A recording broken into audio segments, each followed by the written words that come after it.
কি কায়দায় বলতেন? আমরা পালাই না, তাই বলতেন না, আমরা পালাই না। অথচ দেখা গেল সবাই আছে, ওনারাই পালাই চলে গেছে। তাহলে আপনাদের এই কথা বলার কি দরকার? এখন গোটা বাংলাদেশে একটাই আওয়াজ উঠতেছে, কোথায় আওয়ামী লীগ, কোথায় কাদের কাকা, কোথায় গেল ওই জালিমের গরম গরম কথা? কোথায় আওয়ামী লীগ, কোথায় কাদের কাকা, কোথায় গেল ওই জালিমের গরম গরম কথা? খেলা হবে, খেলা হবে, খেলা হবে বলে কাকা গেল পালাইয়া, শেখ হাসিনা পালাইছে দেশটা ছাড়িয়া। সুতরাং অহংকার করো না। সেদিন অহংকার করে আমাদের সন্তানদের মেরেছিলে, আজকে আল্লাহ পাক তোমাদের গোটা বাংলাদেশে নিষিদ্ধ করে দিয়েছে। যুব সংগঠনকে নিষিদ্ধ করা হয়েছে।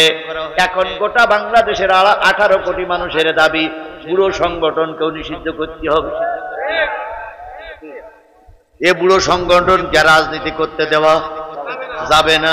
এটা গোটা বাংলাদেশের 18 কোটি মানুষের দাবি। এবার আমি এই ঘাটিনা উল্লাপাড়ার এই হাজারো মুসলমানদের কাছে দাবি করি, আপনারা কি চান যে যুব সংগঠন ছাত্রলীগ যেমন নিষিদ্ধ হয়েছে, পুরো সংগঠন আওয়ামী লীগ নিষিদ্ধ হোক? কারা কারা রাজি আছেন হাত উঁচু করে দেখান। সাংবাদিক ভাইরা দেখে রাখো, বাংলাদেশের ছাত্রলীগ, যুবলীগ, আওয়ামী লীগ, পুলিশ লীগ, ন্যাংটা লীগ দেখে রাখো, তোমাদের এই বাংলাদেশে আর কেউ রাজনীতি করতে দিতে চায় না। আগামী নির্বাচনে 4 জন লোক যদি ভোটে দাঁড়ায়, 4টে দলের লোক যদি ভোটে দাঁড়ায়, ওই 4 জন লোকের দাওয়াত করবেন। প্রতিদিন বৃহস্পতিবারে একদিনই দাওয়াত করে মাগরিবের নামাজ পড়াই দেবেন। পরের বৃহস্পতিবারে আর একজনের দাওয়াত করে মাগরিবের নামাজ পড়াই দেবেন। পরের বৃহস্পতিবার আর একজনের দাওয়াত করে মাগরিবের নামাজ পড়াই দেবেন। পরের বৃহস্পতিবার আর একজনের দাওয়াত করে মাগরিবের নামাজ পড়াই দেবেন। যদি 4 জনই মাগরিবের নামাজ সহি করে পড়তে পারে, তাহলে দেখবেন কার মুখে দাঁড়িয়ে আছে ওই যারে বাছাই করে নেবেন। আর যদি মাগরিবের নামাজে সূরা কেরাত পড়তে না পারে, তাহলে বুঝতে হবে কোরআন পড়তে পারে না, মুসলমানদের ইমাম বানানো যাবে না। কোন দলের কথা বললে আবার অন্য দল খেপে যেতে পারে। আমি দলের কথা না বলি, শুধু ইমাম বেছে নেওয়ার পদ্ধতিটা বলি। ইয়াউমুল কওমা আকরাহুম বিকিতাবাল্লাহ, আইন কানু বিকিরাতিন আ'লামুহুম বিসুন্নাহ, আইন কানু সুন্নতি বিসাওয়াউন ফাকতামুহুম হিজরা। আল্লাহ নবী বলেন, তোমাদের জাতির ইমাম হবে সেই লোক যেই লোক সহি করে কোরআন পড়তে পারে। যদি সবাই সহি করে পড়তে পারে, যার হাদিসের এলেম আছে, আমল আছে, তারে নেতা বানাও। যদি সেটাও সমান হয়, যেই ব্যক্তি বেশি ক্ষতিগ্রস্ত হয়েছে, মামলা খেটেছে, তারে নেতা বানাও। যদি সবাই সমান হয়, বয়স্ক লোকদের নেতা বানাও। তাহলে তাই যদি হয়, আগামী নির্বাচনে যতগুলো লোক ভোটে দাঁড়াবে, ওর ভিতর থেকে যে ব্যক্তি সবচেয়ে ইসলাম মেনে চলে, কোরআন সহি করে পড়তে পারে, এশার নামাজ ইমামতি করতে পারে, তাদেরকে আমরা ইমাম বানাবো। কথা বলেন ঠিক না বেঠিক? তবে দয়া করে কোন নেতারে ডেকে নিয়ে জোহরের ইমামতি করতে দেবেন না, কারণ জোহরের কেরাত তো কেউ শুনতে পায় না। ও মনে মনে সূরা ইখলাসের জায়গায় নাচ বলি বসে থাকবে, কেউ বুঝবে না। এই জন্য ইমামতি করতে দেবেন মাগরিব, এশা অথবা ফজরে। এই ইমামতি করার যোগ্য ব্যক্তি যদি আমার প্রিয় শায়েখ, প্রিয় ভাই মাওলানা রফিকুল ইসলাম যদি যোগ্য মনে করে থাকেন, কোরআনের খাতিরে, কোরআনের সাথে তাকেই সাপোর্ট করা লাগবে।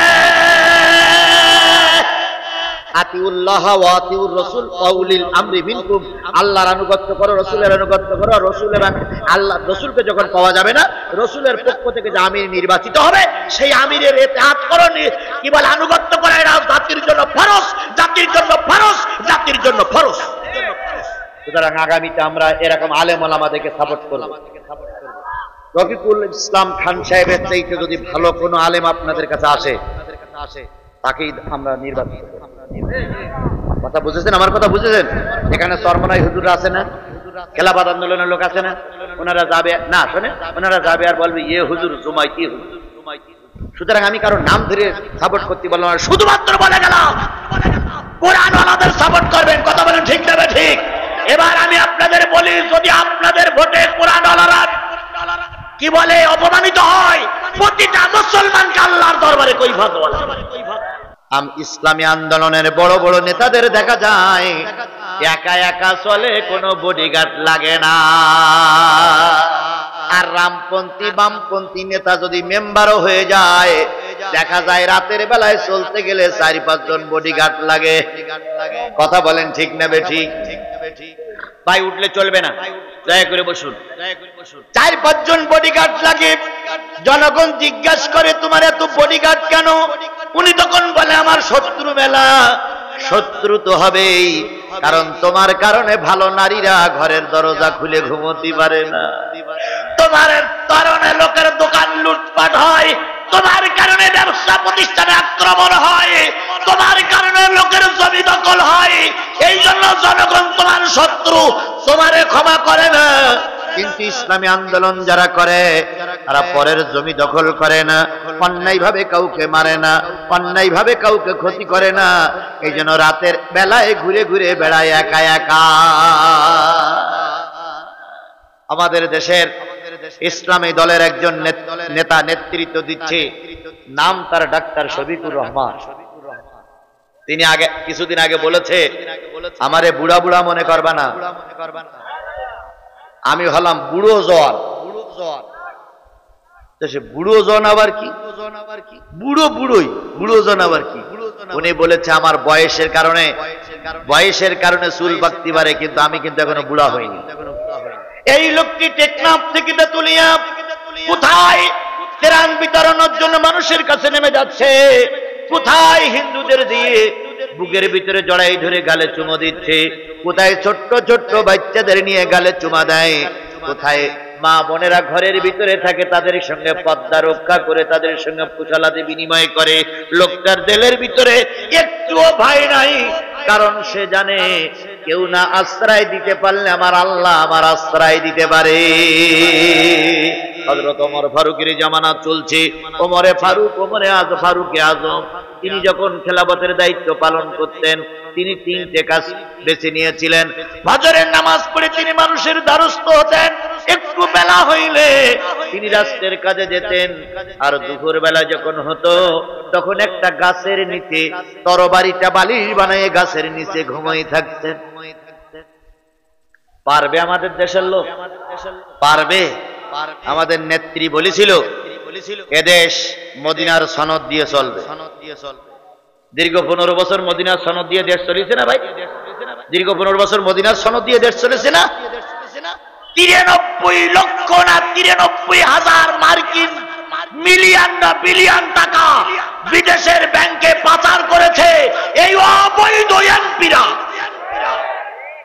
আর এই টাকাগুলো যদি ফিরিয়ে আনা যায়, তাহলে 10 বছর না 9 বছর আমাদের দেশে কোনো জাতীয় সংসদে বাজেট পেশ করা লাগবে না। কি পরিমাণ খাওয়া খেয়েছে! আর এরা মদিনার সনদ করবে। আমার ভাইয়েরা, হযরত উমর ঘুমাতেন, বালিশ বানাতেন কি দিয়ে? তরবারি দিয়ে বালিশ বানাতেন। বিদেশি একজন লোক ওমরকে মারার জন্য মদিনার মসজিদের সামনে এসে বলতেছে, ও মুসলমানেরা, তোমাদের সেই রাষ্ট্রনায়ক কই? মুসলমানেরা বলতেছে, কোন রাষ্ট্রনায়কের কথা বলতেছো? কয় ওমরে ফারুকের কথা বলতেছি। তখন মুসলমানেরা বলতেছে, উনি আমাদের রাষ্ট্রপতি না, উনি আমাদের খাদেম। সুবহানাল্লাহ বলেন, আর একটু জোরে বলেন সুবহানাল্লাহ। ওই গোয়েন্দা বিভাগের লোকটি বলতেছে, কোথায় তিনি? কয় জানি না, সকালবেলা শুনলাম তার উট হারিয়ে গেছে, আমার মনে হয় উট খুঁজতেছে। এবার ওই বিদেশি লোকটা বলতেছে, যার কথায় অর্ধেক পৃথিবী ওঠে আর বসে, তার উট হারিয়ে গেছে, তিনি উট খুঁজতে গেছে, আর তোমরা আনন্দ করতেছো, তোমাদের চাকরি থাকবে না যাবে। ওরা তখন বলতেছে, ওমর যদি আমাদের চাকরি নষ্ট করতে চায়, ওমরকে আমাদের দেশের খলিফা হিসেবে আর রাখবো না, ওমরের খেলাফতের দায়িত্ব শেষ করে ফেলবো, ওমর আমাদের চাকরি নষ্ট করতে পারবে না, ওমরের চাকরি কিভাবে থাকবে তাই ওমর চিন্তা করুক। এর নাম নেতা। কথা বলেন ঠিক না ঠিক? এর নাম আদর্শবান নেতা। আর আমাদের নেতারা কি কায়দায় দিনের ভোট চাঁদে করে মঞ্চে দাঁড়িয়ে বলে এবারের মতন সুষ্ঠ নির্বাচন বাংলার ইতিহাসে আর কখনো হয়নি। আবার কেউ কেউ ইমাম রূপে পরিচয় নিয়েছে। আমরা মনে করি এ জায়গার ইমাম না জাহান্নামের ইমাম, ওটা আল্লাহ ভালো করে পরীক্ষা করে রেজাল্ট দেবে। ইমাম তো অনেক জায়গায় হয়, ঈদগার ইমাম হয়, মসজিদের ইমাম হয়, মাদ্রাসার ইমাম হয়, আবার যাত্রারও ইমাম হয়, জাহান্নামের ইমাম হয়। একজন লোক সব জায়গায় সভাপতিত্ব করে, সব জায়গায়, মাহফিলে সভাপতি, যাত্রায় সভাপতি, সিনেমায় সভাপতি, পুতুল নাচে সভাপতি, পয়লা বৈশাখে সভাপতি, স্কুলের সভাপতি, কলেজের সভাপতি। এক মাহফিল হবে, বড় বক্তা আসবে, তখন বলেছে যে আমার যদি সভাপতি না করিস তাহলে ও মাহফিল দল তোর করতে দেব না। তখন ওই হুজুরি কাজ বলার পরে হুজুর দোয়া করছিস, আল্লাহ যে লোক সব জায়গার ইমাম তার মরার পরে জাহান্নামের ইমাম বানাই দিও আল্লাহ। আমরাও দোয়া করি যারা এই নির্বাচনে কারচুপি করে বৈধ নেতাকে ফেল করে অবৈধ নেতারে পাশ করেছ, আল্লাহ যেন তাদের পুরস্কারটা এই কায়দায় দিয়ে দেয়। আবার ভাইরা, হযরত তোমার তরবারি মাথায় দিয়ে শুয়ে থাকে দুপুর বেলা। এবার একজন বলতেছে, ও বিদেশের ভাই, তুমি যদি ওমরকে খুঁজতে চাও, ওই যে দূরে একটা বাবলা গাছ দেখা যায়, ওই বাবলা গাছের নিচে হযরত ওমর দুপুর বেলা হলে ওই ছায়া একটু বিশ্রাম করে। তুমি যদি ওখানেই বসো, ওখানেই যদি বসে থাকো তাহলে ওমরকে পাওয়া যাবে। লোকটা চিন্তা করলো ভালো মৌকা, ভালো সুযোগ। লোকটা বাবলা গাছের মগডালে বসে আছে, কখন ওমর আসবে। কিছুক্ষণ পরে হযরত ওমর ঘোড়ায় চড়ে আসলেন। ঘোড়াটা দূরে একটা শিকড়ের পরে বেঁধে ক্লান্ত পরিশ্রান্ত হযরত ওমর তরবারিটা মাথায় দিয়ে গাছের তলায় শুয়ে পড়েছে। যেই না শুয়ে পড়েছে, সেই ক্লান্ত পরিশ্রান্ত ওমরের চোখে ঘুম এসে গেছে। বিদেশি লোকটা চিন্তা করলো এই না সুযোগ, এবার মেরে কাল্লাটা নিয়ে দেশে ফিরে যাব, অনেক পুরস্কার আমি পেয়ে যাব। এই কথা বলে হযরত ওমরের মাথার কাছে এসে ওমরের চুল ধরে কেবল কাল্লায় কোপ দেবে, এমন সময় পিছন দিকে বিরাট একটা বাঘ এসে পিছন দিক থেকে শব্দ করতেছে, হলুম। লোকটার হাতের থেকে তরবারি পড়ে গেছে। তরবারি পড়ার পরে হযরত ওমরের ঘুম ভেঙে গেছে। হযরত ওমর বলতেছে, কি ভাই তুমি কে? তখন বলতে, হুজুর আমি আপনার সাথে মুসাফা করতে আইলাম। তো মুসাফা করতে আসলে তার তরবারি কেন? কয় খলিফাতুল মুসলিমিন বুঝেই যখন ফিরেছেন তখন দয়া করে আমাকে মাফ করে দেন। হযরত ওমর বললেন, যাও, তরবারি সহ তোমাকে মাফ করে দিলাম। লোকটি যাচ্ছে আর বলতেছে, খলিফাতুল মুসলিমিন আপনার কোন বডিগার্ড আমি পাইনি, কিন্তু আপনি দিনের সৈনিক, আপনার বডিগার্ড হয়েছে জঙ্গলের বাঘ। আমরাও দেখেছি বাংলাদেশ জামাত ইসলামী বিএনপির নেতা কর্মীরা যখন রাজপথে কোন রকম ফয়সালা করতে পারছিলেন না, ময়দান ছেড়ে যখন ঘরে ফিরে আসতেছিলেন, ঠিক সেই সময় আল্লাহ পাক কিছু কিশোর, কিছু ছোট ছোট যুবকদের ময়দানে নামাই দিয়ে ওদের আন্দোলনের কাছে এই পেতনির বাচ্চা পেতনি পালাই যেতে বাধ্য হলো। এই জন্য সাহায্যকারী কে? আরো জোরে বলেন, সাহায্যকারী কে? তোমাদের চেষ্টা যখন শেষ, আল্লাহর রহমত তখনই শুরু।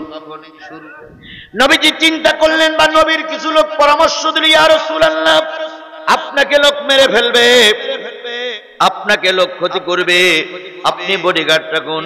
আল্লাহ রাব্বুল আলামিন এবার নবীর এই বডিগার্ড দিকে বললেন, ইয়া আইয়ুহার রাসূল বাল্লিগ মা উনজিলা ইলাইকা মির রাব্বিক ওয়া ইল্লাম তাফআল ফামা বাল্লাগতা রিসালাতাহু ওয়াল্লাহু ইয়াসিমুকা মিনান নাস ইন্নাল্লাহা লা ইয়াহদিল কওমাল কাফিরিন। তিনটি অংশ। প্রথম অংশ হলো, ইয়া আইয়ুহার রাসূল বাল্লিগ মা উনজিলা ইলাইকা মির রাব্বিক, হে আমার নবী, রবের পক্ষ থেকে যা এসেছে সব মানুষের কাছে পৌঁছায়া দাও। আবারও বলছি, এই যে দুই একজন করে লোক ওঠা, এটা কি ভালো লক্ষণ না খারাপ লক্ষণ? জোরে বলেন ভালো লক্ষণ না খারাপ লক্ষণ?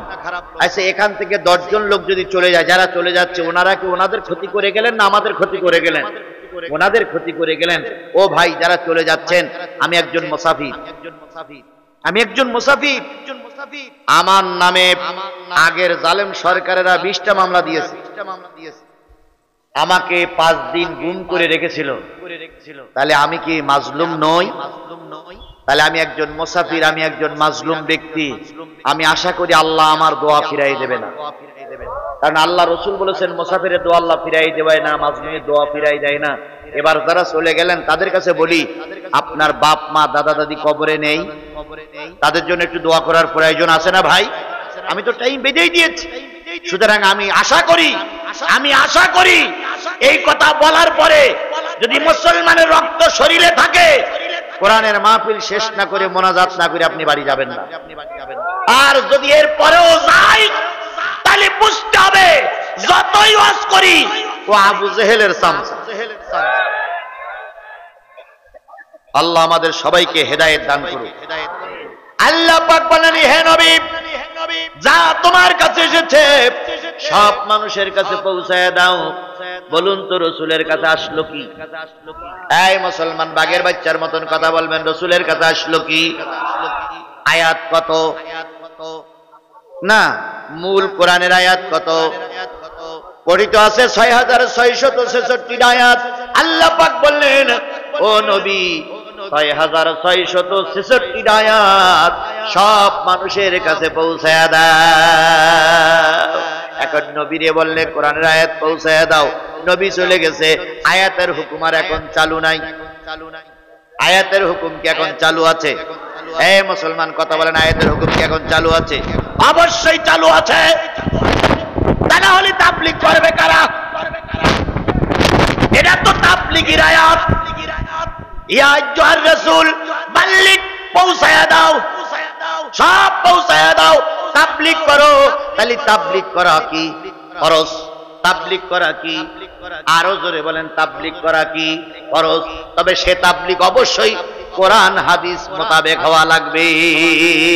কারোর স্বপ্ন দেখা তাবলীগ নয়, কারোর বানানো তাবলীগ নয়। তাবলীগ হবে কোরআন হাদিসের তাবলীগ। কথা বলেন ঠিক না বেঠিক? কারোর বানানো তাবলীগ আমরা মেনে নিতে পারি না। তাবলীগ করা তাহলে কি? এখন নবী নাই, তাহলে তাবলীগ করবে কারা? তাবলীগ করবে আলেমেরা। ইয়া আইয়ুহাল উলামা, এখানে ইয়া আইয়ুহার রাসূল, ওইখানে যোগ করে দেন ইয়া আইয়ুহাল উলামা। আবার যেন সৈয়দ নজরুল সাহেবের মতন দোষ দিয়েন না যে জিহাদি আয়াত তৈরি করে। জাতির চাচা কিন্তু আয়াত তৈরি করে করে বানায়, জাতির চাচা কিন্তু আয়াত তৈরি করে করেই বলে। আর প্রায় বলতেন আমার ভাস্তি কিন্তু শেখ হাসিনা, অথচ শেখ হাসিনার সঙ্গে ওর কোন রকম সম্পর্ক ছিল না। অথচ প্রায় বলতেন আমি কিন্তু জাতির চাচা। এখন চিন্তা করি, আল্লাহ জাতির বাপ তো গেছে, জাতির মেয়েও গেছে, জাতির চাচা যে কোথায় আছে আল্লাহই ভালো জানে। এই সমস্ত জাতীয় চাচাদের কারণে আল্লামা সাঈদী 13 বছর জেল খেটে মারা গেছে।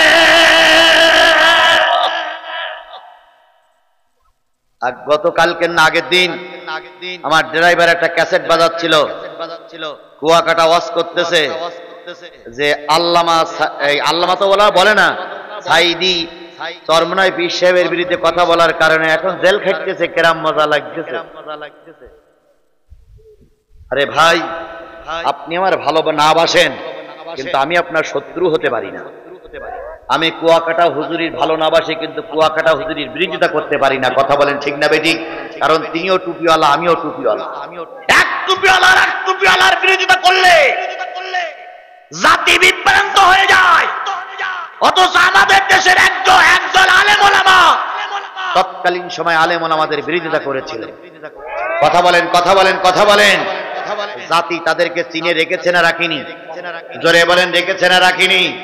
এখন জাতি তাদেরকে ঠিক মতনই চিনতেছে। সুতরাং আল্লাহ বলতেছেন ইয়া আইয়ুহাল উলামা, নবীর জায়গায় কোন উলামা, যেহেতু আল উলামা ওয়ারাসাতুল আম্বিয়া, নবীরা হলো আলেমরা হলো নবীদের ওয়ারিস, এখন নবী নাই, তাই আল্লাহ বলতেছেন ইয়া আইয়ুহাল উলামা বাল্লিগ মা উনজিলা ইলাইকা, তোমাদের কাছে যে কোরআন নাজিল হয়েছে, যে কোরআন অক্ষত অবস্থায় আছে, এই কোরআনের তাবলীগ করো।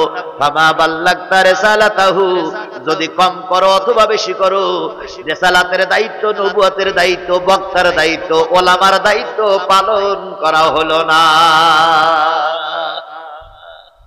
কিছু কিছু হুজুররা জিহাদের ওয়াজ বিগত 15 বছর করিনি, মোটে কথা বলতেই না, সাহস পাইলেও বলিনি।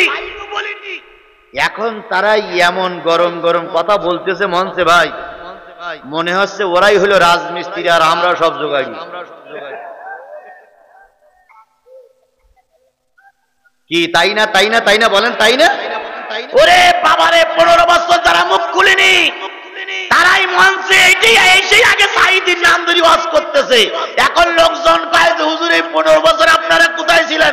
তখন কয় ও সব পৃষ্ঠা রাখো, সব পৃষ্ঠা রাখো। এরপরেও সাধুবাদ জানাই বলুক, এরপরে সাধুবাদ জানাই ময়দানে সবাইকে কথা বলতে হবে। যদি না বলো নবুয়তের দায়িত্ব পালন করা হলো না।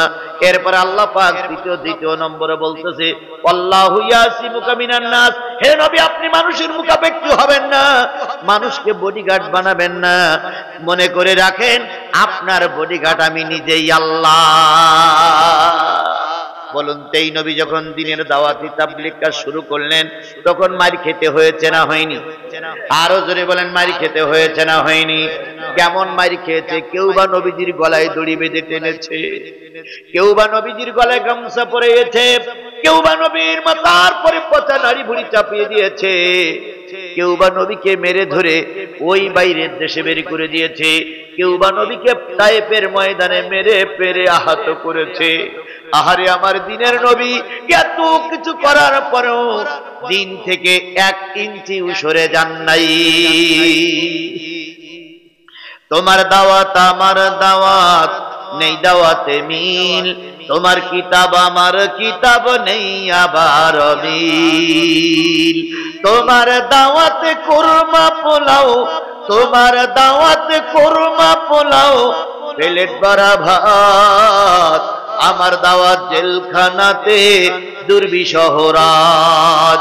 তোমার দাওয়াত আমার দাওয়াত, নেই দাওয়াতে মিল, তোমার কিতাব আমার কিতাব, নেই আবার মিল। আল্লাহর নবী দিনের দাওয়াত করতে পারতেন না, রাতের বেলায় তাবলীগের মসনদ নিয়ে চলে যেতেন। খাদিজারে বলতেন, খাদিজা দিনের বেলায় দাওয়াত করতে গেলে মানুষ আমাকে মারে, মানুষ আমাকে পাগল বলে, মানুষ আমাকে ইটপেটকেল ছুঁড়ে মারে, রাতের অন্ধকারে দাওয়াতি কাজ করতে গেলাম, তুমি আমার দিকে একটু সুনজর রাখিও। খাদিজা নবীকে বের করে দিয়ে দরজার পানে চেয়ে মালিকের কাছে দোয়া করতেন, মালিক র‍্যাব নাই, বিজিবি নাই, লাইটেল বাহিনী নাই, পুলিশ নাই, সাহায্য করার মতন কেউ নাই, তোমার নবী দিনের দাওয়াত করতে গেছে, তুমি তোমার দোস্তকে হেফাজত করিও। এবার নবী টার্গেট নিয়ে দাওয়াতি কাজ করতেন। বলুন যারা দাওয়াতি কাজ করে তার চাইতে ভালো মানুষ আর সমাজে কেউ আছে? জোরে বলেন, তার চাইতে ভালো মানুষ সমাজে আর কেউ আছে? কে বলেছেন? ومن أحسن قولا ممن دعا إلى الله وعمل صالحا وقال إنني من المسلمين।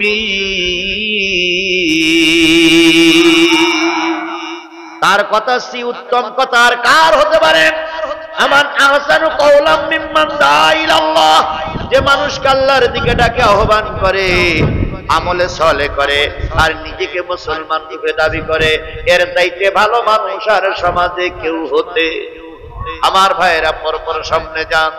নবীজি কারণ দরজায় যে নক করতেন, দরজা খুলে দেখতো আল্লাহর নবী, অমনি গলা ধাক্কা দিয়ে ফেলাই দিত। কখনো নবীর পরে মেরেছে, নবীর পরে কি বলে অপমানিত হয়েছে, আমরাও দেখতেছি সেই সুন্নাত সেই নিয়ম আজও গোটা পৃথিবীতে কম বেশি চালু আছে। কথা বলেন ঠিক না বেঠিক? আজকে 30শে অক্টোবর, গতকালকে গেছে 29 অক্টোবর, তার আগের দিন গেছে কতই অক্টোবর, 28 অক্টোবর 2006 সালে আমরা দেখেছি হাফেজ জসিমকে রাজপথে পিটাইয়ে পিটাইয়ে মেরেছে। শুধু মারি নাই, মারার পরে সে যখন আহত রক্ত শূন্য হয়ে গেছে, সে তখন বলেছিল, ও আমার মা আমি তখন বিদায় নিচ্ছি, ও আমার ভাইয়ের আমি তখন বিদায় নিচ্ছি, আমাকে একটু পানি খেতে দাও। সেই দিন লোকি বইটাও না পানি না দিয়ে তার গালে পেশাব করে দিয়েছিল। এক সময় হাফেজ জসিম কোরআনের হাফেজ, এক সময় জসিম নিস্তেজ হয়ে গেল। লাশের পরে নৃত্য করেছিল, আনন্দ করেছিল, আর বলেছিল অতীতের প্রতিশোধ নিলাম। ও আমার ভাইরা, সেদিন আমাদের সন্তানদের পানির বদলে পেশাব দিয়েছ, সেদিন আমাদের সন্তানদের বডির পরে নাচানাচি করেছ। আল্লাহ পাক কেউ না দেখলে কে দেখে রেখেছে? আল্লাহ পাক দেখে রেখেছে। সেদিন তোমরা আমাদের লাশের পরে নাচানাচি করে আমাদের ইসলামী আন্দোলনের অনেক নেতা কর্মী, অনেক দলকে নিষিদ্ধ করেছিলে। আল্লাহ রাব্বুল আলামিন দীর্ঘদিন পরে সেই ছাত্র সংগঠনটা জঙ্গিবাদ খ্যাত দিয়ে তাদেরকেও বাংলাদেশে নিষিদ্ধ করা হয়েছে।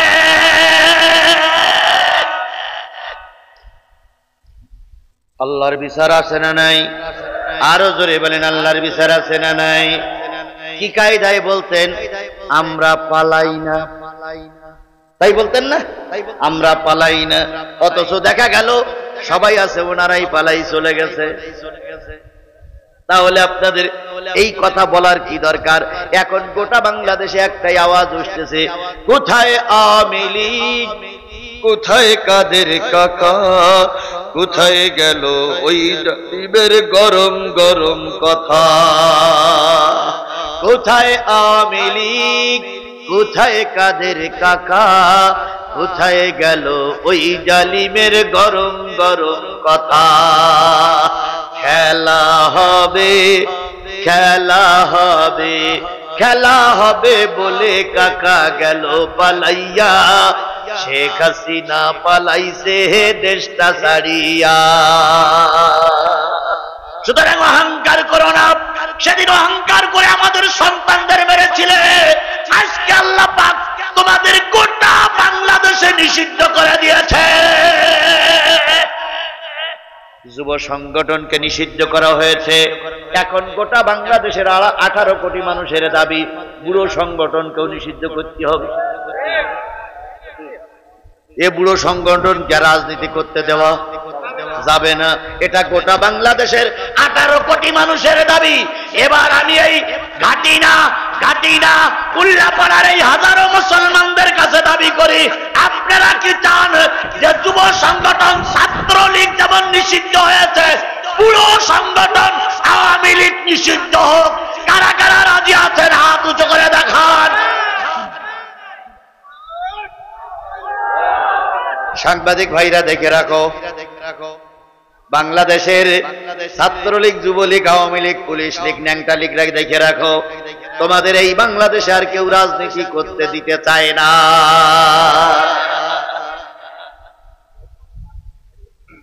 আমার ভাইরা, আল্লাহ নবী দাওয়াতি কাজ করতে যেতেন, কেউ মারত, কেউ গলা ধাক্কা দিত, কেউ ফেলাই দিত, কেউ বা রাসূলের ঘাড়ের পরে চড়ে বসত। রাসূল দিনের কাজ করে ফিরে আসতেন। কখনো 12টা বেজে গেছে, কখনো মাঝরাত্রি, কখনো শেষ রাত্রি, কখনো একেবারে ফজর ওয়াক্ত। এবার এসে খাদিজার দরজায় নক করতেন, খাদিজা দরজা খুলে দাও, তোমার জাতি আমাকে আহত করে দিয়েছে। এক বাক্যে খাদিজা দরজা খুলে দিতেন। নবী রক্তাক্ত জায়গাগুলো মুছে দিতেন, নবীকে আশ্বাস শুশ্রূষা করতেন। একদিন নবী জিজ্ঞেস করলেন, খাদিজা দীর্ঘদিন আমি রাতের বেলায় তোমার ঘরে আসি, কখনো মাঝরাত্রি, কখনো সন্ধ্যা রাত্রি, কখনো শেষ রাত্রি, কখনো অনেক রাত্রি আসি।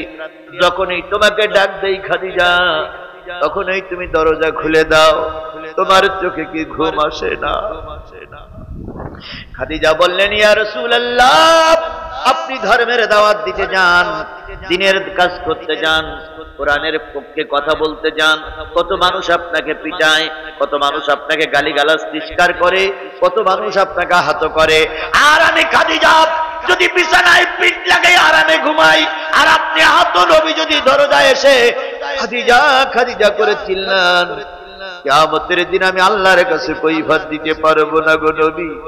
এই যতক্ষণ আপনি ঘরে ফিরে না আসেন ততক্ষণ দরজার গায়ে পিঠটা লাগাই ঘুমাই। কখন আমার প্রিয় নবী ডাকবে, খাদিজা দরজা খুলে দাও, তোমার নবী আহত হয়ে ঘরে ফিরেছে। ও আমার জাতি, ও আমার মা বোনেরা যারা আজকে আলোচনা শুনতেছেন, আপনার ছেলে আপনার স্বামী যখন দ্বীনের কাজ করতে যাবে, আপনি যদি তাদের রাহবার হয়ে কাজ করেন, আমি আজিজুল সাদা কাগজে লিখে দিতে পারি আপনি খাদিজার সঙ্গে জান্নাতের মেহমান হয়ে যাবে। দিন গেল, বছর গেল, মাস গেল, নবীজির দলে এখন বিরাট লোক হয়েছে, নবীজির দলে এখন অনেক লোক হয়ে গেছে। এখন নবীজির বিরুদ্ধে কেউ কিছু বললে, দ্বীনের দাওয়াত কাজ করে নবীজির বিরুদ্ধে কিছু বললে পাশে কথা বলার লোক হয়ে গেছে। এবার আবু জেহেল চিন্তা করলো এই মুহূর্তে নবীরে মেরে দিতেই হবে, তাই তিনি একটা বিচারালয় তৈরি করেছিলেন। সেই বিচারালয়টারে আমরা ধরে নেই ট্রাইব্যুনাল। আজকে শেখ হাসিনা অতীতের সরকারও আলেমদের মারার জন্য একটা আন্তর্জাতিক ট্রাইব্যুনালের নামে কলঙ্কিত ট্রাইব্যুনাল তৈরি করেছিলেন। কথা বলেন ঠিক নেবে ঠিক? এই ট্রাইব্যুনালটাই আমেরিকা বৈধ বলেনি, জাতিসংঘ বৈধ বলেনি, বিশ্বের কোন দেশ বৈধ বলেনি, একমাত্র একটা দেশ বৈধ বলেছিল, সেটা হলো আমাদের দুলাভাই ভারত। এই ভারত ছাড়া আর এই ট্রাইব্যুনালকে কেউ বৈধতা দেয়নি। কথা বলেন ঠিক না বেঠিক? সেই বুবু এখন যেই না তারা দিয়েছি, বুবু এখন দুলাভাই কোলে চলে গেছে।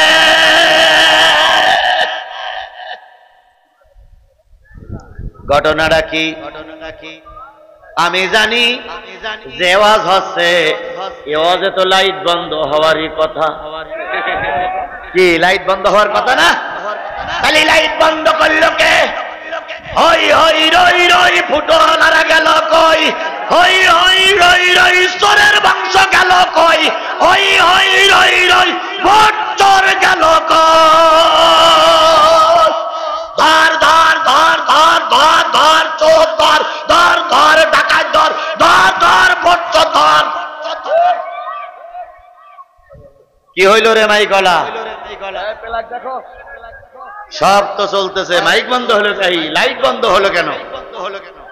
আমার ভাইয়েরা, আচ্ছা আপনারা তো শুনতে পাচ্ছেন না, দেখতে তো পাচ্ছেন না, তাতে কি হলো? মনে করেন যে মহিলাদের ওয়াজ হচ্ছে, মহিলারা শুধু ওয়াজ শোনে কিন্তু হুজুর দেখতে, মনে করেন আজকে তাই হচ্ছে, মহিলা বৈঠক হচ্ছে। আপনারা শোনেন, আমি বলি, আর লাইট আর মাইক ওয়ালাদের বলি লাইটটা জুত করার জন্য চেষ্টা করো বাবা, অনেকে হইস দেখো।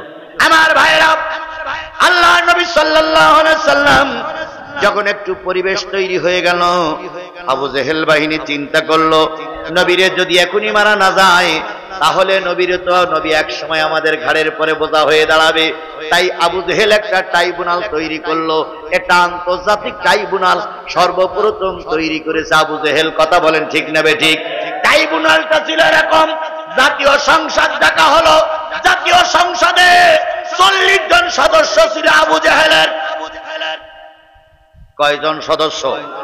আর ওদের যে সংসদটা ছিল সেই সংসদটার নাম হলো দারুন নাদওয়া। এখানে 12 দলীয় জোটের নেতৃত্ব দিত আবু জেহেল। ওখানে 40 জন সদস্যরা সবাই হবে রসুলকে মেরে দিতে হবে, রসুলকে মেরে দিতে হবে। এই ব্যাপারে কারা একমত? সবাই, ওই 40 জন সদস্য সবাই এক বাক্যে বলল মুহাম্মদকে হত্যা করো। আমরা সবাই একমত, হ্যাঁ জয়যুক্ত হয়েছে, হ্যাঁ জয়যুক্ত হয়েছে, হ্যাঁ জয়যুক্ত হয়েছে, রসুলকে মেরে দিতে হবে। কারণ ও সংসদটা তো আবু জেহেলের সংসদ, ওখানে তো হ্যাঁ জয়যুক্তই হবে, কারণ ওখানে তো বিরোধী দলের কোন নেতা কর্মী নেই। কথা বলেন ঠিক না ঠিক? আমরা 15 বছর দেখেছি একদলীয় সংসদ, ওখানে বিরোধী দলীয় কোন নেতা কর্মী ছিল না।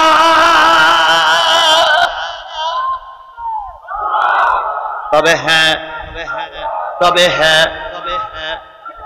হ্যাঁ ওইখানে কিছু ক্ষমতা লোভী জাতীয় পার্টি নামক মুনাফিকেরা ছিল। এই আওয়ামী লীগ দেশটারে যত ক্ষতি করেছে তার চাইতে বেশি ক্ষতি করেছে বাংলাদেশ জাতীয় পার্টি। কথা বলেন ঠিক না ঠিক? এই এরশাদ হলো জাতীয় মুনাফিক, এ মীর জাফর, এ গাদ্দার, এরে বাংলাদেশে ক্ষমা করা যাবে না। বিশ্বাস করো উল্লাপাড়ার মুসলমানেরা, শেখ হাসিনা একটা পিরিয়ডও ক্ষমতায় থাকতে পারত না যদি জাতীয় পার্টি সাপোর্ট না করত। জাতীয় পার্টি এদের ক্ষমতায় বসানোর ব্যাপারে সহযোগিতা করেছে, তবে জাতীয় পার্টির একটা অংশ তারা ওই দলে ছিল না। আজকে জাতীয় পার্টির বিরুদ্ধে কথা বললে গা জ্বালা করে। 15টা বছর তোমরা আমাদের দেশটাকে শূন্য করেছো। কথা বলেন ঠিক না ঠিক? এখন কথা বললে কাউকে ছেড়ে দেওয়া হবে না। জাতীয় সংসদে পাশ হয়ে গেল, নবীরে মারতে হবে। কিভাবে মারতে হবে? আবু জেহেল বললাম আমি ট্রাইব্যুনাল বানাবো, সেই ট্রাইব্যুনালে বিনা বিচারে মারবো। আজকের এই আবু জেহেলের বাচ্চারা ওই একই ট্রাইব্যুনাল করেছিল। খোদার কসম, আল্লামা সাঈদী যুদ্ধ অপরাধী ছিল না, আল্লামা সাঈদী ধর্ষক ছিল না, আল্লামা সাঈদী হিন্দুর বাড়িতে আগুন লাগাই নাই। এরা অন্যায় প্রস্তাব এনে অন্যায় ভাবে আল্লামা সাঈদী সহ ইসলামী আন্দোলনের নেতা কর্মীদের এরাই ফাঁসিতে ঝুলাইয়াছে। বলুন তো আল্লামা সাঈদী কি স্ট্রোক করে মারা গেছে? মুসলমান স্পষ্ট করে কথা বলবেন, আল্লামা সাঈদী কি স্ট্রোক করে মারা গেছে? তিনি মারা যান নাই, বরং তাকে কি করা হয়েছে? মারা হয়েছে, তাকে মেরে ফেলা হয়েছে, ইনজেকশন দিয়ে মেরে ফেলা হয়েছে। আজকের উল্লাপাড়ার হাজারো জনতাকে নিয়ে শপথ করতেছি, আল্লামা সাঈদীকে মেরে দেওয়া হয়েছে, তার রক্তের বদলা আমরা নেবই। যাদের কারণে আল্লামা সাঈদী মারা গেছে একটারও ক্ষমা করা হবে না।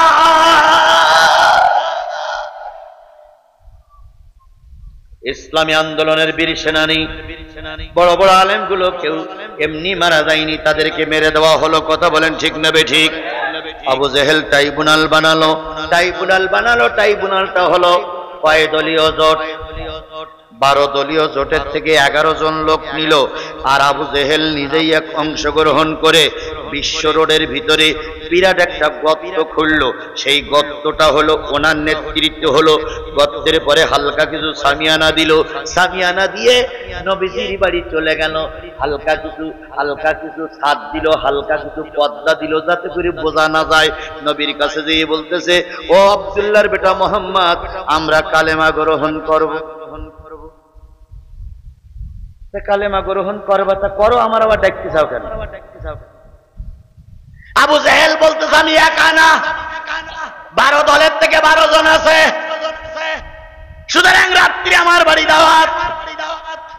দাওয়াত খেয়ে আসবা, তোমার হাতে কালেমা পড়ে মুসলমান হব। নবীজি চিন্তা করলেন, আল্লাহ কি সুবর্ণ সুযোগ যে ওরা কালেমা পড়ে মুসলমান হবে। নবীজি যেটা বোঝেন নাই আল্লাহ সেটা বুঝেছে। কথা বলেন ঠিক না বেঠিক? আল্লাহ রাব্বুল আলামিন নবীর দাওয়াত কবুল করতে বললেন, নবী দাওয়াত কবুল করলো। এবার আল্লাহ পাক বলে দিলেন, দোস্ত দাওয়াত কবুল করেছো, কথা 2 নম্বরই করা যাবে না, তবে বিশ্ব রোড দিয়ে যাওয়া যাবে না, বাইপাস দিয়ে যাবেন। কারণ বিশ্ব রোড ওরা শয়তানি করে বসে আছে। কথা বলেন ঠিক না বেঠিক? আজও আমাদের দেখা যায় অনেকেই অনেক ষড়যন্ত্র করেছ, বাস্তবায়ন করতে পারোনি। তোমাদের সঙ্গে আছে ইবলিস, আর আমাদের সঙ্গে আছে আমার আল্লাহ। বলুন তো, এই দেশ দ্বিতীয়বার স্বাধীন হলো, নেতৃত্ব দিল কয়জন ছাত্র?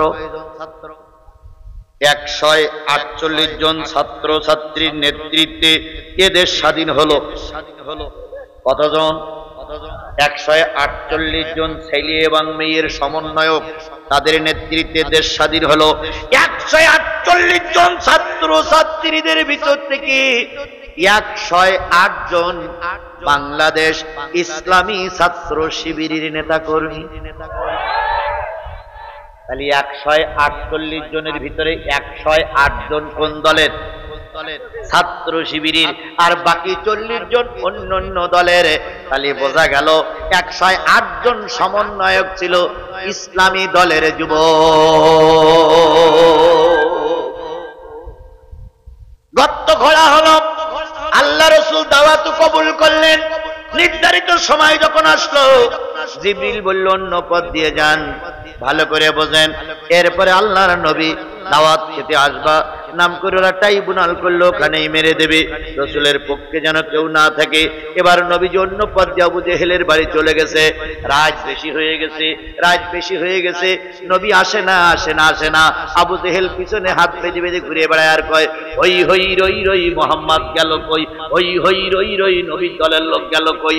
ওরাও স্লোগান তুলেছিল, হই হই রই রই জামাত শিবির গেল কই। এখন উল্টো স্লোগান চলছে বিশ্ববিদ্যালয়, হই হই রই রই ছাত্রলীগ গেল কই, হই হই রই রই যুবলীগ গেল কই। আল্লাহ কত কিছু পারে রে ভাই, শুধু আমরা সেই দেখতেছি। কথা বলেন ঠিক নেবে ঠিক? 3 মাস আগে স্লোগান ছিল উল্টো, 3 মাস পরে স্লোগান হয়েছে সিধা। হয়ে গেছে, এখনই মোনাজাত হবে। আমার ভাইরা, আল্লাহ নবী সাল্লাল্লাহু আলাইহি ওয়াসাল্লাম উল্টো পথ দিয়ে গেলেন। আবু জেহেল পিছনে হাত বেঁধে ঘুরে বেড়াচ্ছে আর কয়, কি এই ট্রাইব্যুনাল ওয়ালারা আসতেছে না মোহাম্মদ? দেখি না তো, এই রাস্তায় কিন্তু মোহাম্মদ ছাড়া আর কেউ আসবে না। তখন যুবকেরা বলতেছে, এই রাস্তা তো হলো বিশ্ব রোড, এখান তো অন্য দলের লোক আসতে পারে। কয় না, ব্যারিকেড দেওয়া আছে, অন্য কেউ আসবে না। কয় যদি কেউ ভুল করে আসে, কয় ভুল করে আসলি ওনারও মারবি। তখন বলছে ভুল করে আসি সেটা মারবো, সেটা যদি আমাদের দলের লোক হয়। আবু জেহেল তখন বলতেছে, ওরে দলের লোক টোক না, যদি আমিও পড়ি তাহলে আমারও মারবি। আল্লাহ আবু জেহেলের দোয়াটা কবুল করেছিল। কথা বলেন ঠিক না ঠিক? শেখ হাসিনার ট্রাইব্যুনাল করেছিল। আমি অনেকবার উল্লাপাড়ায় বলেছি, নেত্রী চলে যাবার সময় ট্রাইব্যুনালটা যেন বন্ধ করে দেন না, কারণ ওই ট্রাইব্যুনালে আপনাদের ইমাম, আপনাদের মুসল্লি, আপনাদের কাওয়াকাদের আর আপনার মতন দেশদ্রোহীর বিচার করা হবে। শুনে খুশি হবেন, সেই ট্রাইব্যুনালে আবার ওনাদের বিচার হচ্ছে। শেখ হাসিনা সহ 45 জনের নামে গ্রেফতারি পরোয়ানা জারি হয়ে গেছে। আল্লাহর কি খেলা রে ভাই! যে ট্রাইব্যুনালে নিজামীর বিচার হইলো, যে ট্রাইব্যুনালে কাদের মোল্লার বিচার হইলো, সেই ট্রাইব্যুনালে শেখ হাসিনার বিচার।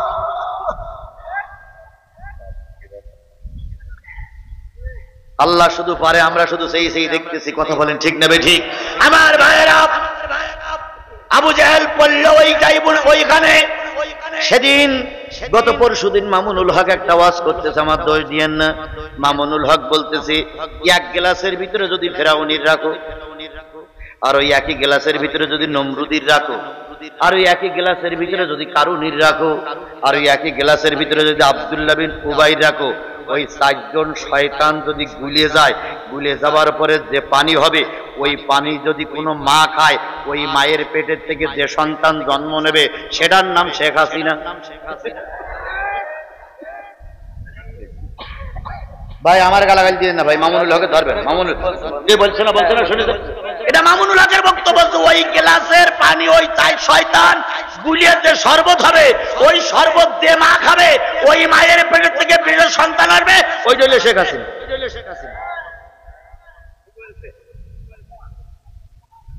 আমারে শুধু নরম পাও তাই না? আমারে শুধু নরম পাও তাই নড়ি চড়ি আমার নামে মামলা দাও, ঠ্যাঙ্গের গিরে সবাই ভালো একদম, একটারও কাল্লা সোজা করে রাখতো না। অনেকবার আমার মাহফিলের স্টেজ থেকে নামাইতেছে, আজকে আসো তো দেখি কেরাম পারো আসো, আসো দেখি তুমি কোন মায়ের দুধ খেয়েছো আর আমি কোন মায়ের দুধ খেয়েছি, তোমার কোন বাবা জন্ম দিয়েছে আর আমার কোন বাবা জন্ম দিয়েছে, আসো মাঠে খেলা হবে।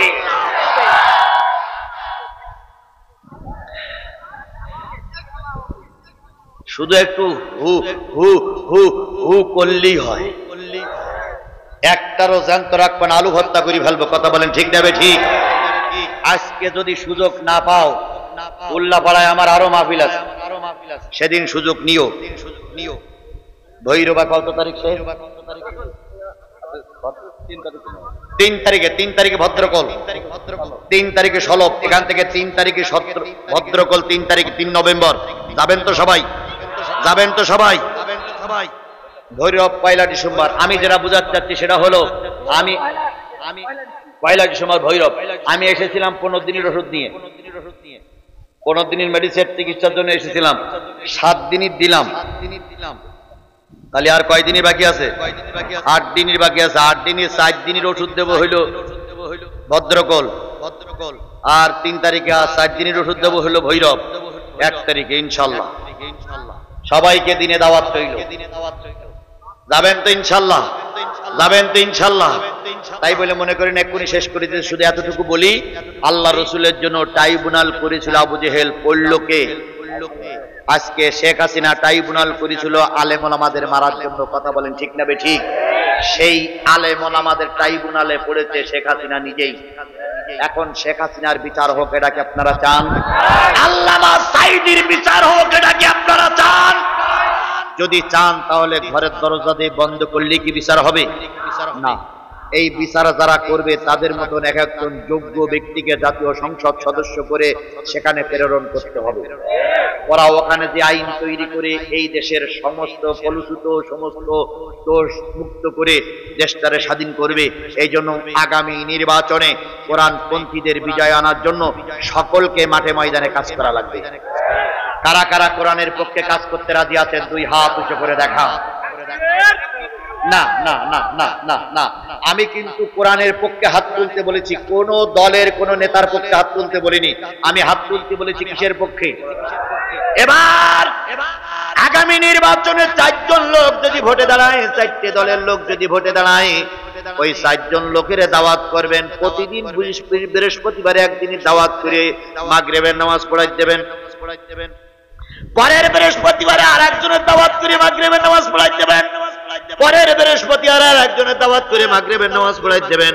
পরের বৃহস্পতিবার আরেকজনের দাওয়াত করে মাগরিবের নামাজ পড়াই দেবেন। যদি 4 জনই মাগরিবের নামাজ সহি করে পড়তে পারে, তাহলে দেখবেন কার মুখে দাঁড়িয়ে আছে ওইটারে বাছাই করে নেবেন। আর যদি মাগরিবের নামাজে সূরা কেরাত পড়তে না পারে, তাহলে বুঝতে হবে কোরআন পড়তে পারে না, মুসলমানদের ইমাম বানানো যাবে না। কোন দলের কথা বললে আবার অন্য দল খেপে যেতে পারে। আমি দলের কথা না বলি, শুধু ইমাম বেশি নেওয়ার পদ্ধতিটা বলি। ইয়াউমুল কওমা আকরাহুম বিকিতাবাল্লাহ আইন কানু বিকিরাতিন আ'লামুহুম বিসুন্নাহ আইন কানু সুন্নতি বিসাওয়াউন ফাকতামুহুম হিজরা। আল্লাহ নবী বলেন, তোমাদের জাতির ইমাম হবে সেই লোক যেই লোক সহি করে কোরআন পড়তে পারে। যদি সবাই সহি করে পড়তে পারে, যার হাদিসের এলেম আছে, আমল আছে, তারে নেতা বানাও। যদি সেটাও সমান হয়, যেই ব্যক্তি বেশি ক্ষতিগ্রস্ত হয়েছে, মামলা খেটেছে, তারে নেতা বানাও। যদি সবাই সমান হয়, বয়স্ক লোকদের নেতা বানাও। তাহলে তাই যদি হয়, আগামী নির্বাচনে যতগুলো লোক ভোটে দাঁড়াবে, ওর ভিতর থেকে যে ব্যক্তি সবচেয়ে ইসলাম মেনে চলে, কোরআন সহি করে পড়তে পারে, এশার নামাজ ইমামতি করতে পারে, তাদেরকে আমরা ইমাম বানাবো। কথা বলেন ঠিক না বেঠিক? তবে দয়া করে কোন নেতারে ডেকে নিয়ে জোহরের ইমামতি করতে দেবেন না, কারণ জোহরের কেরাত তো কেউ শুনতে পায় না। ও মনে মনে সূরা ইখলাসের জায়গায় নাচ বলি বসে থাকবে, কেউ বুঝবে না। এই জন্য ইমামতি করতে দেবেন মাগরিব, এশা অথবা ফজরে। এই ইমামতি করার যোগ্য ব্যক্তি যদি আমার প্রিয় শায়েখ, প্রিয় ভাই মাওলানা রফিকুল ইসলাম যদি যোগ্য মনে করে থাকেন, কোরআনের খাতিরে, কোরআনের স্বার্থে তাকেই সাপোর্ট করা লাগবে। আতিউল্লাহ ওয়া আতিউর রাসূল ওয়া উলিল আমরি মিনকুম।